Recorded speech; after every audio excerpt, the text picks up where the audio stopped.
ನಮಸ್ಕಾರ ಎಲ್ರಿಗೂ. ಹೊಸಬರು ನನ್ನ ಚಾನಲ್ ನೋಡ್ತಿದ್ರೆ ದಯವಿಟ್ಟು ಸಬ್ಸ್ಕ್ರೈಬ್ ಮಾಡ್ಕೊಂಡು ವಿಡಿಯೋ ನೋಡಿ, ಹಾಗೆ ಒಂದು ಲೈಕ್ ಕೊಡಿ. ಬನ್ನಿ ಇವತ್ತಿನ ಬ್ಲಾಗ್ ಸ್ಟಾರ್ಟ್ ಮಾಡೋಣ. ಇವತ್ತು ಸ್ವಲ್ಪ ದಾಸವಾಳ ಗಿಡಗಳನ್ನ ರೀಪಾಟ್ ಮಾಡೋದಿದೆ. ಮತ್ತು ಇನ್ನು ಆ ಗಿಡಗಳೆಲ್ಲ ಮುಗ್ದೋಗಿರೋಂತಹ ಪಾಟ್ ಎಲ್ಲ ಖಾಲಿ ಇರುತ್ತಲ್ಲ, ಅದನ್ನು ಸ್ವಲ್ಪ ಎಲ್ಲ ಕ್ಲೀನ್ ಮಾಡಬೇಕು. ಬೆಳಗ್ಗೆನೆ ತಿಂಡಿ ಎಲ್ಲ ತಿಂದು ಜಾನೆಗೂ ಊಟ ಹಾಕಿ ನೋಡಿ ಗಾರ್ಡನ್ಗೆ ಬಂದಿದ್ದೀನಿ ಕೆಲಸ ಮಾಡೋಕ್ಕೆ ಅಂತ. ಮಧ್ಯಾಹ್ನ ಆಗಿದೆ ಇವತ್ತು.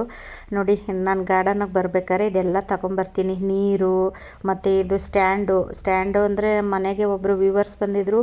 ಅವ್ರ ಮಗಳು ಅದು ಈ ರೆಕ್ಕೆನೇ ಮುರಿದಾಕ್ಬಿಟ್ಟೈತೆ. ಇನ್ನೇನು ಅನ್ನಂಗಿಲ್ಲ, ಏನೂ ಇಲ್ಲ, ಇನ್ನೇನು ಮಾಡೋದು, ಹಾಗೆ ಸುಮ್ಮನಾದ್ವಿ ಅತ್ತಗೆ. ಒಂದು ಪ್ಲಾಸ್ಟಿಕ್ ಬಟ್ಲು ಥರ ಇರುತ್ತಲ್ಲ, ಅದರೊಳಗಡೆಗೆ ನಾನು ಅದು ಸ್ಟ್ಯಾಂಡ್ ಇಟ್ಕೊಂಡು ಕೆಲಸ ಮಾಡೋದು. ಇನ್ನೇನು ಮಾಡೋಕ್ಕಾಗೋದಿಲ್ಲ. ನೋಡಿ ನಾನಲ್ಲಿ ಕೆಲಸ ಮಾಡ್ತಾಯಿದ್ರೆ ಜಾನಿ ನೋಡಿ ಅಲ್ಲಿ ಇನ್ನು ಅದು ಗಾರ್ಡನ್ ವೇಸ್ಟು ಎಲ್ಲ ತುಂಬಿಬಿಟ್ಟೈತೆ, ಡ್ರಮ್ ಫುಲ್ಲು ಆಗಿಬಿಟ್ಟೈತೆ. ಹಾಗಾಗಿ ಅದನ್ನು ಸ್ವಲ್ಪ ಎಲ್ಲ ಹಾಕಿ ಇವತ್ತು ರೀಪಾಟ್ ಮಾಡಬೇಕು. ನೋಡಿ ಇನ್ನು ಇದು ಟೊಮೊಟೊ ಗಿಡ ಹಾಕಿದ್ದೆ ಇದರಲ್ಲಿ ಚೀಲದಲ್ಲಿ. ಅದು ಟೊಮೊಟೊ ಕಾಯಿ ಎಲ್ಲ ಬಿಟ್ಟು ಖಾಲಿಯಾಗಿದೆ. ಹಾಗಾಗಿ ಅಂದರೆ ಸ್ವಲ್ಪ ಮಣ್ಣು ಕಡಿಮೆ ಇತ್ತು, ಹಾಗಾಗಿ ಸ್ವಲ್ಪ ಮಣ್ಣು ಬೇಕಾಗಿತ್ತಲ್ಲ. ಹಾಗಾಗಿ ಇದೆಲ್ಲನೂ ಖಾಲಿಯಾಗಿರೋ ಅಂತಹ ಪಾಟ್ಗಳನ್ನೆಲ್ಲನೂ ತೆಗಿತಾ ಇದ್ದೀನಿ. ನೋಡಿ ಇದು ಅಷ್ಟೇ, ಈ ಪಾಟಲ್ಲಿ ಏನೋ ಹಾಕಿದ್ದೆ ಅದು ಒಣಗೋಯ್ತು ಅನಿಸುತ್ತೆ. ಹಾಗಾಗಿ ಅದು ಅಂದರೆ ಎಷ್ಟು ಪಾಟ್ಗಳು ಖಾಲಿ ಇರುತ್ತೋ ಅದನ್ನೆಲ್ಲ ತೆಗಿತಾ ಇದ್ದೀನಿ. ಇದೆಲ್ಲ ಹಳೆ ಮಣ್ಣು. ಈ ಹಳೆ ಮಣ್ಣಿಗೆ ನಾನು ಸ್ವಲ್ಪ ಗೊಬ್ಬರನ ಮಿಕ್ಸ್ ಮಾಡ್ತಿದ್ದೀನಿ. ಅಂದರೆ ಫಸ್ಟ್ಗೆ ನಾನು 2 ಬೌಲಷ್ಟು ನಾನು ಇದು ಬೇವಿನ ಹಿಂಡಿ ಹಾಕ್ಕೊತಾ ಇದ್ದೀನಿ. ನೋಡಿ ಬೇವಿನ ಹಿಂಡಿ ಹಾಕಿದ್ಮೇಲೆ 1 ಪ್ಯಾಕೆಟಷ್ಟು ನಾನು ಪಾಟೆ ಮಿಕ್ಸ್ನ ಹಾಕ್ತಿದ್ದೀನಿ. ಈ ಬೇವಿನ ಹಿಂಡಿ ಹಾಕೋದ್ರಿಂದ ಯಾವುದೇ ರೀತಿ ಕೀಟಗಳೂ ಸಹ ಮಣ್ಣಲ್ಲಿ ಬರೋದಿಲ್ಲ, ಮತ್ತು ಗಿಡಗಳಿಗೂ ಏನೂ ಸಮಸ್ಯೆ ಆಗೋದಿಲ್ಲ. ಹಾಗಾಗಿ ನಾನು ಬೇವಿನ ಹಿಂಡಿನ ಬಳಸ್ತಾ ಇದ್ದೀನಿ. ಮತ್ತು ಇನ್ನು ಇದು ಪಾಟಿಂಗ್ ಮಿಕ್ಸು. ಈ ಪಾಟಿಂಗ್ ಮಿಕ್ಸ್ನ ಬಳಸೋದ್ರಿಂದ ಗಿಡಗಳು ಚೆನ್ನಾಗಿ ಬೆಳವಣಿಗೆನೂ ಸಹ ಆಗುತ್ತೆ. ಇನ್ನು 2 ಬೌಲಷ್ಟು ನಾನು ಕಾಂಪೋಸ್ಟು. ಈ ಕಾಂಪೋಸ್ಟು ಅಷ್ಟೇ, ಅಂದರೆ ಮಣ್ಣು ಹುಡಿಯಾಗಿ ಇದ್ರೇ ಗಿಡಗಳು ಚೆನ್ನಾಗಿ ಬರೋದು. ಈ ಮಣ್ಣೆಲ್ಲ ಜಿಗಿ ಥರ ಇತ್ತು ಅಂದರೆ ಗಿಡಗಳು ಚೆನ್ನಾಗಿ ಬರೋದಿಲ್ಲ. ಇದೇನಪ್ಪ ವೈಟ್ಗಿರೋದು ಪೌಡ್ರ್ ಹಾಕ್ತಿದ್ದಾರೆ ಅಂದ್ಕೊಂಡ್ರೆ, ಇದು ಮೊಟ್ಟೆ ಸಿಪ್ಪೆನ ನಾನು ಪೌಡ್ರ್ ಮಾಡಿ ಇಟ್ಕೊಂಡಿದ್ದೆ. ಅದ್ರ ಜೊತೆಗೆ ನಾನು ಟೀ ಪೌಡ್ರ್ ಎಲ್ಲ ಮಿಕ್ಸ್ ಮಾಡಿ ಇಟ್ಟಿದ್ನಲ್ಲ, ಹಂಗಾಗಿ ಅದನ್ನು ಹಾಕಿ ಆ ಮಣ್ಣಲ್ಲಿ ಮಿಕ್ಸ್ ಮಾಡ್ತಾ ಇದ್ದೀನಿ. ನೆಕ್ಸ್ಟು ಇದು ಈರುಳ್ಳಿ ಸಿಪ್ಪೆನೂ ನಾನು ಪೌಡ್ರ್ ಮಾಡಿ ಇಟ್ಕೊಂಡಿದ್ದೆ. ಹಂಗಾಗಿ ಅದು ಇತ್ತಲ್ಲ ಅಂದ್ಬಿಟ್ಟು ನಾನು ಈ ಮಣ್ಣಿನ ಜೊತೆಲೇ ಹಾಕಿ ಮಿಕ್ಸ್ ಮಾಡ್ಕೊತಾ ಇದ್ದೀನಿ. ಎಲ್ಲನೂ ಚೆನ್ನಾಗಿ ಇವಾಗ ಕಲಿಸ್ಕೋಬೇಕು. ಅಂದರೆ ಸ್ವಲ್ಪ ಮಣ್ಣು ಒದಗುತ್ತೆ, ಅಂದರೆ ಹೆಚ್ಚಾಗುತ್ತೆ ಮಣ್ಣುವೆ. ನಾವು ಇದನ್ನೆಲ್ಲ ಹಾಕೋದ್ರಿಂದ ಗಿಡಗಳ ಬೆಳವಣಿಗೆನೂ ಸಹ ಹೆಚ್ಚಾಗುತ್ತೆ. ಮೊಟ್ಟೆ ಸಿಪ್ಪಿಂದು ಪೌಡ್ರು ನಿಮ್ಮ ಹತ್ರ ಇದ್ದರೆ ಹಾಕ್ಕೊಳ್ಳಿ, ಇಲ್ಲ ಅಂದರೆ ಏನು ಬೇಡ. ಸ್ವಲ್ಪ ದಾಸವಾಳ ಗಿಡಗಳನ್ನ ತೊಗೊಂಬಂದಿದ್ದೆ ನಾನು ನರ್ಸರಿಯಿಂದ. ಅದನ್ನು ಇವತ್ತು ರೀಪಾಟ್ ಮಾಡೋಣ ಅಂತ ಮಾಡ್ತಾ ಇದ್ದೀನಿ. ಅದು ಬೇರು ನೋಡಿ ಎಷ್ಟೊಂದೆಲ್ಲ ಬಿಟ್ಕೊಂಡಿದೆ. ಇದರಲ್ಲಿ ಪ್ಲಾಸ್ಟಿಕ್ದು ಪುಟ್ಟಿ ಥರ ಇರುತ್ತಲ್ಲ, ಅದನ್ನು ಕಟ್ ಮಾಡಿ ತೆಗೆದುಬಿಟ್ಟು ನೀವು ರೀಪಾಟ್ ಮಾಡಬೇಕು. ಇಲ್ಲಾಂದರೆ ಗಿಡ ಸತ್ತೋಗ್ಬಿಡುತ್ತೆ. ಹಾಗೆ ರೀಪಾಟ್ ಮಾಡ್ತು ಅಂದರೆ ಗಿಡ ಬದುಕೋದಿಲ್ಲ. ಯಾವುದೇ ಕಾರಣಕ್ಕೂ ಆ ಪುಟ್ಟಿ ಇದ್ದಂಗೆ ನೀವು ರೀಪಾಟ್ ಮಾಡೋಕ್ಕೆ ಹೋಗ್ಬೇಡಿ. ಪುಟ್ಟಿ ತೆಗೆದುಬಿಟ್ಟೇ ರೀಪಾಟ್ ಮಾಡಿ. ಅದು ತೆಗಿಬೇಕಾದ್ರೂ ಅಷ್ಟೇ, ಬೇರುಗಳಿಗೆ ಯಾವುದೇ ರೀತಿ ತೊಂದರೆ ಆಗದೇ ಇರೋ ರೀತಿ ಕಟ್ ಮಾಡಿ ನಿಧಾನಕ್ಕೆ ತೆಗಿಬೇಕು. ಅದು ಫಸ್ಟ್ಗೆ ಒಂದು ಗಿಡ ರೀಪಾಟ್ ಮಾಡಿದ್ದಾಯಿತು ನೋಡಿ. ಅಂದರೆ ನಾನು ಸ್ವಲ್ಪನೇ ತೋರಿಸಿದ್ದೀನಿ ವಿಡಿಯೋದಲ್ಲಿ. ಅಂದರೆ ಅದೆಲ್ಲ ನಾವು ತೆಗಿಯೋದು ಮತ್ತು ಬೇರೆಲ್ಲ ಕಟ್ ಮಾಡಿ ತೆಗೆಯೋದು ಅದೆಲ್ಲ ತೋರಿಸಿದ್ರೆ ನಿಮಗೆ ವಿಡಿಯೋ ಲೆಂತಿ ಆಗುತ್ತೆ ಅಂತ ನಾನು ಸ್ವಲ್ಪ ತೋರಿಸಿದ್ದೀನಿ. ನೋಡಿ ಇದರಲ್ಲೂ ಅಷ್ಟೇ ಎಷ್ಟು ಉದ್ದ ಬೇರೆಲ್ಲ ಬಿಟ್ಕೊಂಡಿದ್ದೆ ನೋಡಿ. ಒಳ್ಳೆ ಈ ರೋಲ್ ಥರ ಸುತ್ತಾಕೊಂಡ್ಬಿಟ್ಟಿದೆ. ಅದನ್ನೆಲ್ಲ ಕಟ್ ಮಾಡಿ ತೆಗೆದು, ಅಂದರೆ ಈ ಪಾಟೆಲ್ಲ ಫಸ್ಟೇ ರೆಡಿ ಮಾಡಿ ಇಟ್ಟಿದ್ದೆ. ಪಾಟ್ಗಳಿಗೂ ಅಷ್ಟೇ ಸ್ವಲ್ಪ ಗಾರ್ಡನ್ ವೇಸ್ಟು ಎಲ್ಲನೂ ತುಂಬಿಸ್ಬಿಟ್ಟು ಆಮೇಲೆ ನಾನು ಗಿಡನ ಇಡ್ತಾ ಇದ್ದೀನಿ. ಏಕೆಂದರೆ ನಾನು ಎಷ್ಟೇ ಗೊಬ್ಬರ ಪಾಟಿಂಗ್ ಮಿಕ್ಸು ರೆಡಿ ಮಾಡಿಕೊಂಡ್ರು ನಾನು ಸ್ವಲ್ಪ ಅದು ಗಾರ್ಡನ್ ವೇಸ್ಟ್ ಹಾಕ್ಬಿಟ್ಟೇ ನಾನು ಗಿಡಗಳನ್ನ ಇಡೋದು. ಗಾರ್ಡನ್ ವೇಸ್ಟ್ ಎಲ್ಲ ತುಂಬಿಸ್ಬಿಟ್ಟು ನಾವು ರೀಪಾಟ್ ಮಾಡೋದ್ರಿಂದ ಅದು ಚೆನ್ನಾಗಿ ಕೊಳ್ತು ಗೊಬ್ಬರನೂ ರೆಡಿ ಆಗುತ್ತೆ, ಗಿಡಗಳಿಗೆ ಒಳ್ಳೆ ಎನರ್ಜಿನೂ ಸಿಕ್ದಂಗೆ ಆಗುತ್ತೆ. ಇನ್ನು ಇವು ಅಂದರೆ ತೀರಾ ಚಿಕ್ಕ ಸಸಿನ ನಾನು ಇಟ್ಟಿದ್ದು ಇದು ಪೇಂಟಿನ ಬಕೆಟಲ್ಲಿ. ಹಂಗಾಗಿ ಇವಾಗ ನೋಡಿ ಅದು ಎಷ್ಟು ದೊಡ್ಡದಾಗಿದೆ. ಇವಾಗ ನಾನು ಅದನ್ನು ದೊಡ್ಡ ಪಾಟ್ಗೆ ರೀಪಾಟ್ ಮಾಡ್ತಾಯಿದ್ದೀನಿ. ನಾನು ಯಾವಾಗಲೂ ಹೇಳ್ತಿರ್ತೀನಿ, ಚಿಕ್ಕ ಗಿಡ ತೊಗೊಂಡೋಗಿ ನೀವು ದೊಡ್ಡ ಪಾಟಿಗೆ ರೀಪಾಟ್ ಮಾಡಲೇಬಾರ್ದು ಅಂತ. ಹಂಗಾಗಿ ನಾನು ಈ ಚಿಕ್ಕ ಪಾಟಲ್ಲಿ ರೀಪಾಟ್ ಮಾಡಿದ್ದೆ. ಇವಾಗ ನೋಡಿ ಇಷ್ಟು ದೊಡ್ಡದಾಗಿರುತ್ತಲ್ಲ, ನೀವು ದೊಡ್ಡ ಪಾಟಿಗೆ ಶಿಫ್ಟ್ ಮಾಡ್ಕೋಬೋದು. ಅದರಲ್ಲೂ ಬೇರು ನೋಡಿ ಎಷ್ಟು ಉದ್ದ ಎಲ್ಲ ಬಿಟ್ಕೊಂಡಿದೆ. ಅದನ್ನು ಸ್ವಲ್ಪ ಬೇರೆಲ್ಲ ಕಟ್ ಮಾಡಿಬಿಟ್ಟು ಇವಾಗ ನಾನು ಆ ದೊಡ್ಡ ಪಾಟಿಗೆ ಶಿಫ್ಟ್ ಮಾಡ್ತಾ ಇದ್ದೀನಿ. ತುಂಬ ಚಿಕ್ಕ ಗಿಡಗಳನ್ನ ನಾನು ಜೋಪಾನ ಮಾಡಿ ಉಳಿಸ್ಕೊಂಡೆ ಅಂತ ಹೇಳಿದ್ನಲ್ಲ, ದಾಸವಾಳ ಗಿಡಗಳು ಇವೇನೆ ನೋಡಿ ಎಷ್ಟು ದೊಡ್ಡದಾಗಿದೆ. ಇವಾಗ ಅದನ್ನು ನಾನು ಬೇರೆ ಪಾಟಿಗೆ ಶಿಫ್ಟ್ ಮಾಡ್ತಾ ಇದ್ದೀನಿ. ಅಂದರೆ ತುಂಬ ಚಿಕ್ಕ ಗಿಡ ನಾನು ತಗೊಬಂದಾಗ ಎಷ್ಟು ಅಂದರೆ ಬದುಕ್ತವೋ ಇಲ್ವೋ ಅನ್ನೋ ಥರ ಇತ್ತು.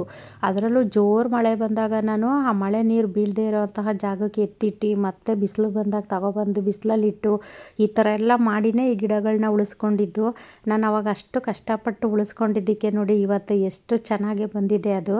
ಹಂಗಾಗಿ ಇವತ್ತು ಅದು ಅಂದರೆ ಪಾಟು ಚಿಕ್ಕದಾಯಿತು. ಅದು ಪೇಂಟ್ ಬಕೆಟಲ್ಲಿ ಇಟ್ಟಿದ್ನಲ್ಲ, ಅದು ಚಿಕ್ಕದಾಯಿತು ಅಂದ್ಬಿಟ್ಟು ಇವಾಗ ನಾನು 12 ಇಂಚಿನ ಪಾಟ್ಗೆ ರೀಪಾಟ್ ಮಾಡ್ತಾಯಿದ್ದೀನಿ. ಇದನ್ನು ಈಗ ನಾವು 12 ಇಂಚಿನ ಪಾಟಿಗೆ ರೀಪಾಟ್ ಮಾಡಿದ್ರೆ ಇನ್ನೊಂದು ವರ್ಷದ ತನಕ ನಾವೇನು ರೀಪಾಟ್ ಮಾಡೋ ಅಂಥ ಅವಶ್ಯಕತೆ ಇರೋದಿಲ್ಲ.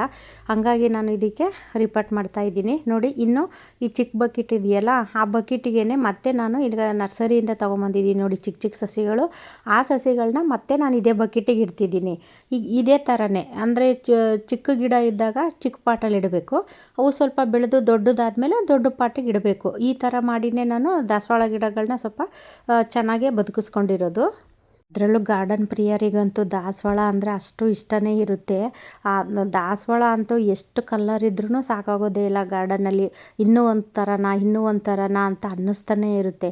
ಅದರಲ್ಲೂ ನರ್ಸರಿಗಳಿಗೆ ಹೋದ್ರಂತೂ ಬರೀ ಕೈನಲ್ಲಿ ಬರೋ ಮಾತೇ ಇರೋದಿಲ್ಲ. ಅಲ್ಲಿಂದ ಏನಾದರೂ ಗಿಡಗಳನ್ನ ತೊಗೊಂಡು ಬರ್ತಾನೆ ಇರ್ತೀವಿ. ನಾನು ಇದೇ ಥರ ಮಾಡಿನೇ ನನ್ನ ಗಾರ್ಡನಲ್ಲಿ ಜಾಸ್ತಿ ದಾಸವಾಳಗಳಾಗಿರೋದು. ಯಾವುದೇ ಗಿಡಗಳಿಗಾದರೂ ಅಷ್ಟೇ ಮಣ್ಣು ಫ್ರೀಯಾಗಿರಬೇಕು. ಫ್ರೀಯಾಗಿದ್ದಾಗಲೇ ಅದು ಬೇರೆಲ್ಲ ಚೆನ್ನಾಗಿ ಇಳ್ಕೊಂಡು ಆ ಸಸಿಗಳೂ ಹೆಲ್ದಿಯಾಗಿ ಬರೋದಕ್ಕೆ ಸಾಧ್ಯ. ಸ್ವಲ್ಪ ಮಣ್ಣೇನಾದರೂ ಗಟ್ಟಿ ಇದ್ದು ಜಿಗಿ ಜಿಗಿ ಥರ ಇತ್ತು ಅಂದರೆ ಅದು ಚೆನ್ನಾಗಿ ಬರೋದಿಲ್ಲ, ಸಸಿಗಳು ಸತ್ತೋಗುತ್ತೆ. ಯಾಕೆ ಅಂದರೆ ಅದು ನೀರು ಸರಾಗವಾಗಿ ಪಾಟಿಂದ ಕೆಳಗೆ ಇಳಿದೋಗೋಕ್ಕಾಗೋದಿಲ್ಲ. ಆ ಮಣ್ಣು ಗಟ್ಟಿ ಇದ್ದಾಗ ಒಂಥರ ಈ ಅಂಟು ಮಣ್ಣು ಅಂತಾರೆ ನೋಡಿ, ಆ ಥರ ಇದ್ದಾಗ ಏನಾಗುತ್ತೆ, ನೀರು ಅಲ್ಲೇ ನಿಂತ್ಕೊಂಡು ಅದು ಬೇರೆಲ್ಲ ಕುಳಿಯೋಕ್ಕೆ ಸ್ಟಾರ್ಟ್ ಆಗುತ್ತೆ. ಆವಾಗ ಗಿಡ ಬರೋದಿಲ್ಲ, ಸತ್ತೋಗುತ್ತೆ. ಹಂಗಾಗಿನೇ ನಾವು ಸ್ವಲ್ಪ ಪಾಟಿಂಗ್ ಮಿಕ್ಸಿಗೆ ಸ್ವಲ್ಪ ಜಾಸ್ತಿ ಬೇವಿನ ಹಿಂಡಿ ಮತ್ತು ಮರಳು, ಇದು ಕೆಲವ್ರು ಹಾಕೋರು ಕೊಕೋಪಿಟ್ ಹಾಕೋತಾರೆ. ನಾನು ಯಾವುದೇ ರೀತಿ ಕೊಕೋಪಿಟ್ ಎಲ್ಲ ಬಳಸೋದಿಲ್ಲ. ಮರಳು ಸಿಗೋ ಅಂಥವ್ರು ನೀವು ಮರಳು ಹಾಕೋಬೋದು. ನನಗೆ ಅಂದರೆ ಮರಳೆಲ್ಲ ಸಿಗೋದಿಲ್ಲ. ಹಾಗಾಗಿ ನಾನು ಬೇವಿನ ಹಿಂಡಿ, ಇದು ಪಾಟಿಂಗ್ ಮಿಕ್ಸು ಮತ್ತು ಈ ಕಾಂಪೋಸ್ಟು ಇಂಥದನ್ನೆಲ್ಲ ಹಾಕ್ಕೊಂಡು ನಾನು ಮಿಕ್ಸ್ ಮಾಡ್ಕೊತೀನಿ. ನೋಡಿ, ನಾನು ಒಂದು ಗುಲಾಬಿ ಗಿಡನೂ ತೊಗೊಂಬಂದಿದ್ದನ್ನು ರಿಪಾಟ್ ಮಾಡ್ತಾಯಿದ್ದೀನಿ. ಇದರಲ್ಲೂ ಅಷ್ಟೇ ಬೇರು ತುಂಬ ಉದ್ದ ಎಲ್ಲ ಬಿಟ್ಕೊಂಡಿತ್ತು. ಅದನ್ನು ಸ್ವಲ್ಪ ಟ್ರಿಮ್ ಮಾಡಿ ನಾನಿವಾಗ ಇದನ್ನು ರಿಪಾಟ್ ಮಾಡ್ತಾಯಿದ್ದೀನಿ. ಇದನ್ನು ಅಷ್ಟೇ ನಾನು ಬರೀ 10 ಇಂಚಿನ ಪಾಟಲ್ಲೇ ರಿಪಾಟ್ ಮಾಡ್ತಾ ಇರೋದು. ನಾನು ಯಾವುದೇ ಒಂದು ಚಿಕ್ಕ ಗಿಡ ತೊಗೊಂಬಂದ್ರೂ ಅಷ್ಟೇ 10 ಇಂಚಿನ ಪಾಟಲ್ಲೇ ರಿಪಾಟ್ ಮಾಡೋದು. ಆಮೇಲೆ ಅದು ಚೆನ್ನಾಗೇ ಬೆಳೆದು ದೊಡ್ಡದಾದ್ಮೇಲೆ ಇಲ್ಲ 14 ಇಂಚಿನ ಪಾಟಿಗೆ ಹಾಕ್ತೀನಿ, ಇಲ್ಲ 12 ಇಂಚಿನ ಪಾಟಿಗೆ ಹಾಕ್ತೀನಿ. ಅಂದರೆ ಫಸ್ಟ್ಗೆ ನಾನು ಗಿಡ ತಂದ ತಕ್ಷಣವೇ ದೊಡ್ಡ ಪಾಟಿಗೆಲ್ಲ ಹಾಕೋದಿಲ್ಲ. ಅದು ಗುಲಾಬಿ ಗಿಡನ ರಿಪಾಟ್ ಮಾಡಿದ್ದಾಯಿತು. ಇವಾಗ ಇನ್ನೊಂದು ದಾಸವಾಳ ಗಿಡನೂ ರಿಪಾಟ್ ಮಾಡ್ತಾಯಿದ್ದೀನಿ. ಇದು ಅಂದರೆ ತುಂಬ ರೇರ್ ಕಲರು, ಚೆನ್ನಾಗಿದೆ ಇದು ಕಲ್ಲರು. ಹಾಗಾಗಿ ನಾನು ಅದನ್ನು ಸಹ ತೊಗೊಂಬಂದಿದ್ದೀನಿ. ರೀಪಾಟ್ ಮಾಡಿದಾಗ ನೀವು ತಕ್ಷಣಕ್ಕೆ ಬಿಸಿಲಿಗೆಲ್ಲ ಇಡಬಾರ್ದು ಗಿಡಗಳನ್ನ, ಸ್ವಲ್ಪ ನೆರಳಲ್ಲೇ ಇಡಬೇಕು. ಯಾಕೆಂದರೆ ಅದು ಚೆನ್ನಾಗಿ ಸೆಟ್ ಆಗಬೇಕಲ್ಲ ಗಿಡಗಳು. ಹಾಗಾಗಿ ಸ್ವಲ್ಪ ನೆರಳಲ್ಲೇ ಇಡಿ. ಆಮೇಲೆ ಬೇಕಿತ್ತು ಅಂದರೆ ನೀವು ಬಿಸಿಲಲ್ಲಿ ಇಡ್ಬೋದು. ನೋಡಿ, ಇವಾಗ ಎಲ್ಲ ದಾಸವಾಳ ಗಿಡಗಳನ್ನೂ ನಾನು ರಿಪಾಟ್ ಮಾಡಿದ್ದಾಯಿತು. ಲಾಸ್ಟಲ್ಲಿ ನೀರು ಹಾಕ್ತಾಯಿದ್ದೀನಿ. ನೀರು ಹಾಕಾದ್ಮೇಲೆ ಇದಕ್ಕೆ ನಾನು ಸ್ವಲ್ಪ ಎಪ್ಸಮ್ ಸಾಲ್ಟನ್ನ ಹಾಕ್ತೀನಿ. ಈ ಎಪ್ಸಮ್ ಸಾಲ್ಟು ಯಾತಕ್ಕೆ ಹಾಕ್ತಾರೆ ಅಂದರೆ ಇದು ಬೇರು ಇಳ್ಕೊಳ್ಳೋದಕ್ಕೆ ಅನುಕೂಲ ಮಾಡುತ್ತೆ. ಹಾಗಾಗಿ ನಾನು ಎಪ್ಸಮ್ ಸಾಲ್ಟನ್ನ ಹಾಕ್ತಾಯಿದ್ದೀನಿ. ಜಾಸ್ತಿ ಎಲ್ಲ ಹಾಕೋಕ್ಕೆ ಹೋಗಬಾರ್ದು, ಒಂದೊಂದು ಸ್ವಲ್ಪ ಹಾಕಬೇಕು ಅಷ್ಟೇ. ಅದೇ ಆದರೂ ಅಷ್ಟೇ, ಜಾಸ್ತಿ ಆದರೆ ಅಮೃತ ಕೂಡ ವಿಷ ಆಗುತ್ತೆ ಅಂತ ಒಂದು ಗಾದೆನೇ ಇದೆಯಲ್ಲ, ಹಾಗಾಗಿ ಹೇಳ್ತಾ ಇದ್ದೀನಿ ಅಷ್ಟೇ. ಒಂದೊಂದು ಚೂರು ಹಾಕಿ ಸಾಕು. ಸಮ್ ಸಾಲ್ಟು, NPK, ಪಾಟ್ಗಳು ಮತ್ತು ಪಾಟಿಂಗ್ ಮಿಕ್ಸು ಮತ್ತು ಕಾಂಪೋಸ್ಟು, ಗೊಬ್ಬರ ಇದೆಲ್ಲ ನಮ್ಮ ಹತ್ರ ಸಿಗುತ್ತೆ. ಬೇವಿನ ಹಿಂಡಿ, ಕಡಲೆಕಾಯಿ ಹಿಂಡಿ ಇದೆಲ್ಲ ಸಿಗುತ್ತೆ. ಬೇಕು ಅನ್ನೋಂಥವ್ರು ಸ್ಕ್ರೀನ್ ಮೇಲೆ ನಂಬರ್ ಇರುತ್ತೆ, ಅದಕ್ಕೆ ನೀವು ವಾಟ್ಸಪ್ ಮಾಡಿ ಬುಕ್ ಮಾಡ್ಕೋಬೋದು. ಕುರಿ ಗೊಬ್ಬರ ಎಲ್ಲ ಸಿಗುತ್ತಾ ನಿಮ್ಮ ಹತ್ರ ಅಂತಲೂ ಕೇಳ್ತಾ ಇದ್ರಿ. ಹೌದು, ಸಿಗುತ್ತೆ. ನಿಮಗೆ ಬೇಕಿತ್ತು ಅಂದರೆ ನೀವು ಬುಕ್ ಮಾಡ್ಕೊಳ್ಳಿ, ಕಳಿಸ್ಕೊಡ್ತೀವಿ. ಇನ್ನು ಮಾರನೇ ಬೆಳಗ್ಗೆಗೆ ಗಿಡಗಳೆಲ್ಲ ಚೆನ್ನಾಗಿ ಸೆಟ್ ಆಗಿದ್ದಾವೆ. ಅದರಲ್ಲಿ ಹೂವು ಸಹ ಅರಳಿದೆ ನೋಡಿ. ನಾನು ರಿಪಾಟ್ ಮಾಡಿದಾಗ ಮೊಗ್ಗೆಲ್ಲ ಇದ್ವಲ್ಲ, ಅವೆಲ್ಲ ಇವಾಗ ಬೆಳಗ್ಗೆ ಅರಳಿದ್ದಾವೆ ನೋಡಿ. ವಿಡಿಯೋ ಇಷ್ಟ ಆದರೆ ಬೇರೆಯವ್ರಿಗೂ ಶೇರ್ ಮಾಡಿ, ಹಾಗೆ ಒಂದು ಲೈಕ್ ಮಾಡಿ. ಮುಂದಿನ ವಿಡಿಯೋದಲ್ಲಿ ಸಿಗ್ತೀನಿ. ಎಲ್ರಿಗೂ ಧನ್ಯವಾದಗಳು.